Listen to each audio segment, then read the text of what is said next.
Today I got out all my Christmas decorations and we set them up together. I just wanted to advise you all, and maybe some of you aren't sure what you should put up or not put up this Christmas, because there are varying schools of thought on what's appropriate Christmas decoration. We want to keep the Christ in Christmas, you know, because it's a Christian holiday, and to extricate Christ from it would be just a very sad thing. So we're going to have a very Adventist Christmas, and I'm going to just kind of go through and look and see what Christmas decorations I have, and it's going to be fun. Alright, here we go. So, first of all, we have this garland.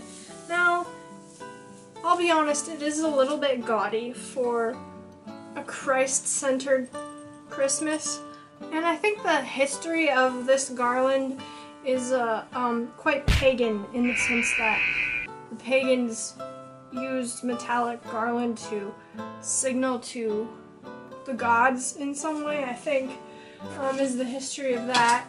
Then I have a little snowman tray. If you want to be a little bit edgy, because the state of the dead and all, you know, snowmen clearly don't coincide with the state of the dead, so that's pretty pagan as well, so maybe we'll skip that one. The classic Christmas tree, of course. Unfortunately, I'm pretty sure that this is a pagan phallic symbol, so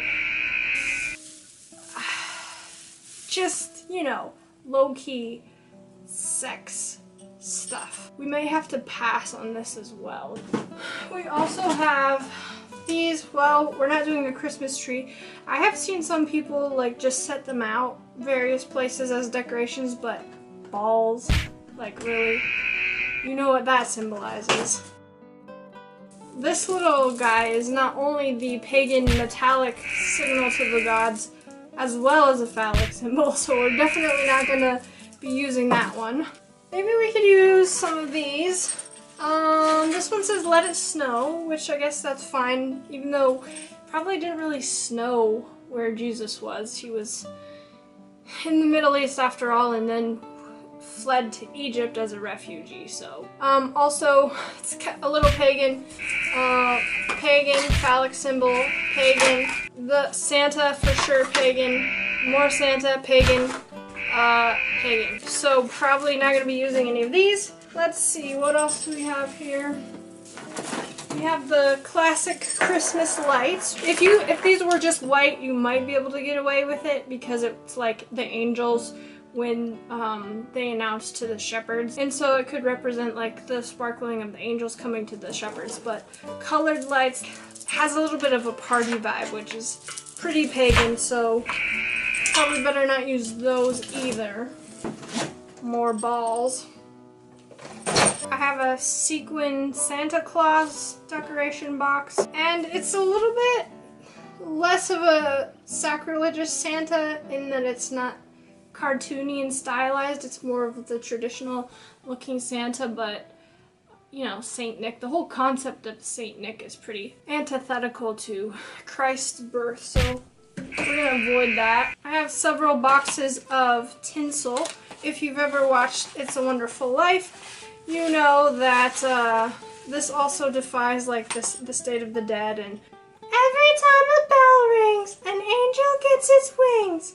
And we know that for sure is not biblical. So no tinsel. If you were thinking about it, stop, because that's definitely not what you want to be having on Christmas.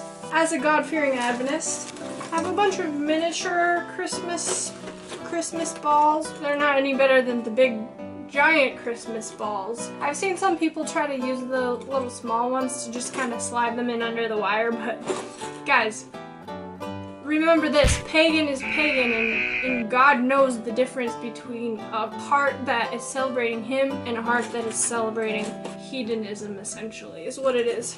Some tissue paper. This is just for wrapping gifts, so I think you could probably get away with using it. Paul said that even if it's okay for you, if it's going to cause someone else to stumble, you probably shouldn't do it. So, if anything, I would stick to white, but even that. We have, oh, here's a larger Christmas tree. You don't want a bunch of just phalluses all over your house. That's definitely not sanctified. Reindeer antlers, phallic, no go. This Merry Christmas sign might as well say Merry Pagan. I guess you could get away with it, but it is sparkly, which is a little bit like jewelry, and we definitely don't want to implying that we're giving the thumbs up to jewelry. So if it were just like a plain, maybe if I did it backwards even, just so that it's plain, it would be backwards, but I think people would still get the idea.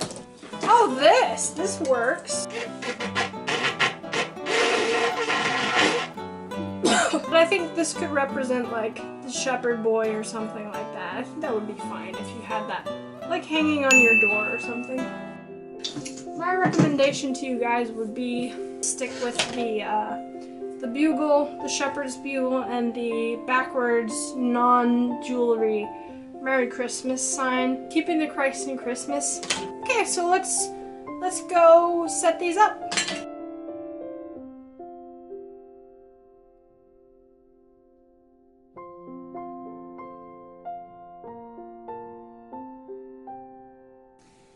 So I hope you guys have a really wonderful, sacred Christmas, and watch out for all those pagan traps that could really damage your relationship with Jesus this Christmas. And avoid any appearance of evil. And speaking of, I should probably take this off myself.